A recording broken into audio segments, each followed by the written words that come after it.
విఘ్నరాజో వినాయక ధూమకేతుర్ గణాధ్యక్ష ఫాలచంద్రో.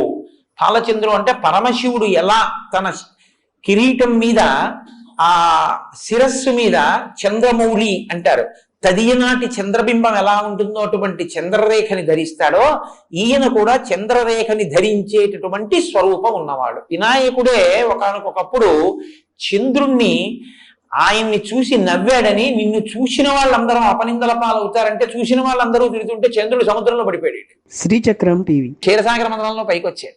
అప్పుడే చతుర్దశి మహాత్మ్యం ఇచ్చాడు ఆయన. చతుర్దశి నాడు ఎవరైనా వినాయకుడిని పూజిస్తే విశేష ఫలితాలు వస్తాయి.